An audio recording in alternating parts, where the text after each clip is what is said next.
Break બાદ આગળ વાત કરીએ તો એક મહત્વપૂર્ણ સમાચાર જે અત્યારે હાલ સામે આવી રહ્યા છે કરીશું તેના ઉપર નજર। જે સમાચાર મળી રહ્યા છે કચ્છના લખતરમાં શંકાસ્પદ રોગચાળામાં 17 લોકોના મૃત્યુ થઈ ગયા છે। મહત્વની વાત એ છે કે 17 લોકો મૃત્યુને ભેટી ગયા।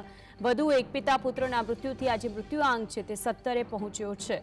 કચ્છના લખતરની અંદર જે રીતે ભેદી તાવ આવ્યો હતો અને તેના કારણે ભુજની ખાનગી હોસ્પિટલમાં લઈ જતા સમયે ભેદી બીમારીથી મૃત્યુ થયું છે। લખપતની અંદર જે ભેદી તાવ આવ્યો હતો અને તેના કારણે પિતા પુત્રનું પણ મૃત્યુ થયું છે। કચ્છ જિલ્લાના અબડાસા તેમજ લખપત તાલુકામાં ભેદી બીમારીથી ટપોટપ મૃત્યુ થવાનો જે સિલસિલો છે તે હજુ પણ યથાવત છે।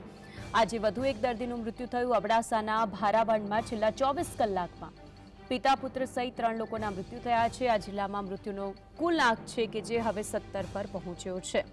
આરોગ્ય મંત્રી, પ્રભારી મંત્રી અને આરોગ્ય સચિવનો જે કાફલો છે જે કચ્છમાં છે તેની વચ્ચે વધુ એક મૃત્યુના જે સમાચાર સામે આવતા તંત્ર દોડતું થઈ ગયું।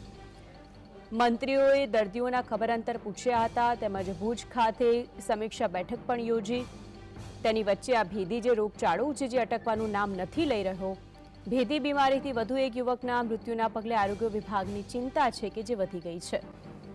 અબડાસાના ભારાવણમાં રહેતા 42 વર્ષીય અલાના જત અને તેના 15 વર્ષીય પુત્ર છે કે જે બંને સોમવારે ભુજની જીકે જનરલ હોસ્પિટલ જેની અંદર દાખલ હતા અને તે જ દરમિયાન મંગળવારે પુત્રનું મૃત્યુ થયું। પુત્રના મૃત્યુના પગલે એક તરફ ભાંગી પડેલા પિતા કે જે અલાના સારવાર માટે અધવચ્ચે મૂકીને જ પરત પહોંચી ગયા હતા અને આખરે તેમનું પણ મૃત્યુ થયું હતું કારણ કે તેમને જે ભેદી તાવ આવ્યો હતો તેના કારણે આરોગ્ય ટીમ દ્વારા તેમનું ટ્રેસિંગ કરવામાં આવ્યું હતું।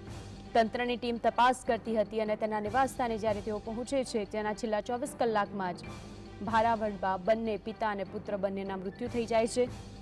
મહત્વની વાત એ છે કે જ્યારે અહીં કહેવામાં આવ્યું કે આરોગ્યની ટીમ પહોંચી છે પરંતુ એક પછી એક વધતો મૃત્યુઆંક 2 દિવસ પહેલા આ મૃત્યુઆંક 14 પર હતો।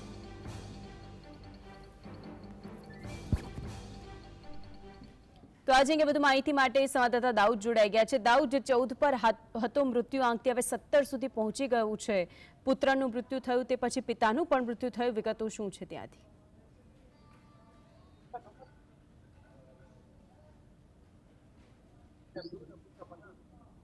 જી દાઉદ। જે લખપત વિસ્તારની વાત કરીએ તો તેમાં 7 ગામો એવા છે જ્યાંથી છેલ્લા 10 દિવસમાં 17 લોકોના મોત થયા છે, જેમાં સ્ત્રી, પુરુષ અને બાળકોનો સમાવેશ થાય છે।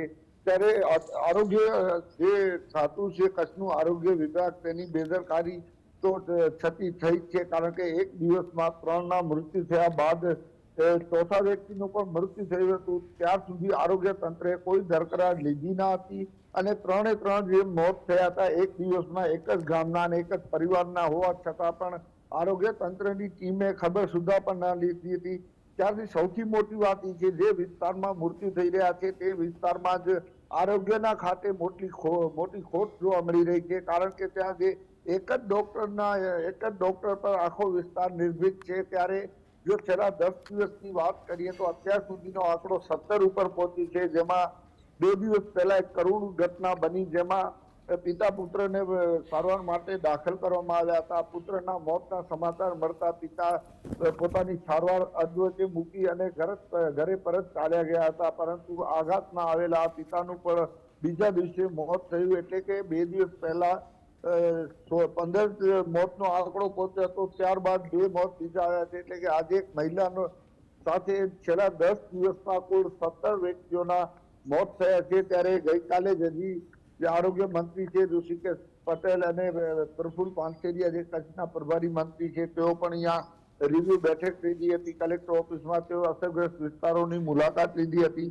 અને જે ખૂટતી જરૂરિયાતો છે તે તાત્કાલિક પૂરી કરવા આરોગ્ય વિભાગ, પાણી પુરવઠા સંબંધિત તમામ વિભાગોને તેઓએ સૂચના આપી છે અને હાલ આરોગ્ય વિભાગની ટીમોના ધાડા આ વિસ્તારમાં ઉતરી પડ્યા છે અને અત્યાર સુધી 2500 લોકો જેટલોનું સ્ક્રીન ચેકિંગ કરવામાં આવ્યું છે, તેનામાં 48 જેટલા લોકો છે તે હજી તાવનો ભોગ બનેલા હોવાની વાત સામે આવી રહી છે। હાલ તો આરોગ્ય વિભાગના ધાડા વિસ્તારોમાં તમામ જગ્યાએ તેઓ ઉતરી પડ્યા છે અને લોકોને ચેકિંગ કરવામાં આવી રહ્યું છે. જી. દાઉદ, આરોગ્ય મંત્રી, પ્રભારી મંત્રી, સમીક્ષક, સચિવ આ બધા જ્યારે એકઠા થાય છે, બેઠક કરે છે, પરંતુ તેનું નિરાકરણ લાવવું તેટલું જ યોગ્ય બને છે. એક તરફ આ બેઠક પછી ત્યાંની થતી કામગીરી અને આપે કહ્યું કે 48 લોકો હજુ પણ પથારીના પીછાને છે, તેને લઈને શું વિગતો? જી, આરોગ્ય મંત્રી ખુદે હજી રિપોર્ટ ના આવ્યા બાદ પણ આરોગ્ય મંત્રી એવું જણાવી દીધું હતું ઋષિકેશ પટેલે ગઈકાલે કલેક્ટર કચેરીમાં કે આ જે લોકોના મોત થયા છે તે સારવારમાં વિલંબ થયું છે, તે મોડા પહોંચ્યા હોવાના કારણે મોત થયા છે. જ્યારે કચ્છનું વહીવટી તંત્ર છે તેને હજુ ખબર નથી કયા કારણોસર મોત થયા છે. સૌ પ્રથમ જેના મોત થયા છે તે સેમ્પલ રાજકોટ મોકલવામાં આવ્યા હતા. રાજકોટથી આ રિપોર્ટ ન મળતા તેને ત્યારબાદ પુના મોકલવામાં આવ્યા હતા. પુનાથી કોઈ વાત સામે નથી આવી કઈ રીતે મોત થયા છે, પરંતુ આરોગ્ય મંત્રીએ પોતાના રીતે જ નિવેદન આપી દીધું જાણે કોઈ મોટા ડોક્ટર હોય તે રીતે કે જે લોકો મૃત્યુ થયા છે તે સારવાર સમયસર ન મળતા અને મોડા પહોંચતા તેઓના મોત થયા છે. તે હજી 48 લોકો છે તે આ બેબી જે રોગ છે તેમાં સંકળાયેલા પડ્યા છે. ત્યારે આવનારા સમયમાં આરોગ્ય વિભાગ કઈ રીતની કાર્યવાહી કરે છે, કઈ રીતની સારવાર આપે છે તે જોવાનું રહ્યું. તદુપરાંત ભુજની જીકે જનરલ હોસ્પિટલમાં 100 બેડની હોસ્પિટલ એક વ્યવસ્થા તૈયાર કરવામાં આવી છે, સાથે 100 વેન્ટિલેટર પણ તૈયાર રાખવામાં આવ્યો છે. પ્રશ્ન અહીં એ થાય છે કે સમયસર લોકોને સારવાર મળે તો આ કામનું, નહીતર કોઈ આ કામનો નથી. જી. ભારાવંડ અને લખપત આ બંનેની સ્થિતિ એવી છે કે ટપુટપ મૃત્યુ થઈ રહ્યા છે. હોસ્પિટલોની અંદર શું પરિસ્થિતિ સામે આવી છે અને આ જે ભેદી રોગ સામે આવ્યો, ભેદી તાવ, તેનું શું કોઈ કારણ બહાર આવ્યું છે ખરું? 10 દિવસ બાદ પણ હજી આરોગ્ય વિભાગને કોઈ જ કારણ સામે આવ્યું નથી અને કોઈ કારણ જાણવા મળ્યું નથી. માત્ર ભેદી રોગ હોવાનો નામ આગળ કરી અને આરોગ્ય વિભાગ માહિતી આપી રહ્યું છે, કારણ કે જે પુના મોકલેલા સેમ્પલો છે તેનો રિપોર્ટ હજી આવ્યો નથી, જેથી કાંઈ નક્કી નથી કરાવી શકાતું કે આ કયા કારણોસર મોત થાય છે. માત્ર હાલ એક નામ આપી દેવામાં આવ્યું છે, ભેદી રોગના કારણે મોત થઈ રહ્યા છે. અને જેના લક્ષણ છે તે ફેફસામાં ઇન્ફેક્શન હોય, શ્વાસ લેવામાં તકલીફ પડતી હોય, શરદી અને તાવ આવવાના કારણે મોત થયા છે. પરંતુ ચોક્કસ કોઈ રિપોર્ટ હજુ હાથમાં ન આવતા આરોગ્ય તંત્ર પણ હજુ સુધી આ વાતથી અજાણ છે કે લોકોના મોત કઈ રીતે થઈ રહ્યા છે. બિલકુલ દાઉદ, આપ જોડાઈને સમગ્ર વિગતો જણાવી તે બદલ આપનો આભાર. તો એક વખત નજર કરીએ કે ત્યાંની પરિસ્થિતિ શું છે, કેટલા લોકોના મૃત્યુ થયા છે તેની વાત કરીએ તો આ ભેદી તાવને લઈને એક તરફ તંત્ર સતર્ક છે. ભુજની અદાણી હોસ્પિટલની અંદર વધારાના 100 બેડની સગવડ કરવામાં આવી છે. મહત્વની વાત એ છે કે અસરગ્રસ્ત 7 ગામો એવા છે કે જેમાં સર્વેલન્સની ટીમ છે કે જે લાગેલી છે.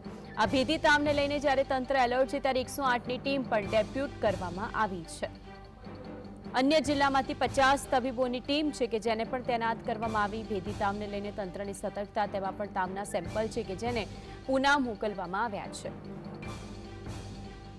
રિપોર્ટ પછી મોતનું સાચું કારણ છે કે જે સામે આવશે, પરંતુ હજુ સુધી આખરે આ તાવ કઈ રીતે આવી રહ્યું છે, અહીં ભેદી રોગ જે પ્રસર્યો છે એ શા માટે, તે હજુ કોઈ પણ લેબોરેટરીમાંથી તેનો રિપોર્ટ આવ્યો નથી અને હજુ સુધી તે જાણી શકાયું નથી. ભારાવંડના ગામમાં જ 5 વ્યક્તિઓના મૃત્યુથી ખળભળાટ મચ્યો છે. લખપત તાલુકો એવો કે જ્યાં 300 દર્દીઓ સારવાર હેઠળ છે. 250 આરોગ્ય કર્મીઓ છે કે જે તૈનાત કરવામાં આવે છે. દવા છંટકાવની કામગીરીથી લઈને 108ની ટીમને પણ ત્યાં ઉપસ્થિત કરવામાં આવી છે. દવા છંટકાવ સહિતની કામગીરી માટે 35 ટીમો છે કે જે તૈનાત કરવામાં આવી છે કે હવે કોઈ વધુ કોઈનો ભોગ ન લેવાય. બેખડો, સાંદ્રોવાંડ, મોરગઢ વિસ્તારની અંદર દવાનો છંટકાવ કરવામાં આવ્યો. મેડીવાંડ, ભારાવાંડ, લખપત ગામની અંદર પણ દવાનો છંટકાવ કરવામાં આવે છે. જામનગર અને બોટાદમાંથી તબીબ અને આરોગ્ય વિભાગની ટીમ ઉપસ્થિત છે.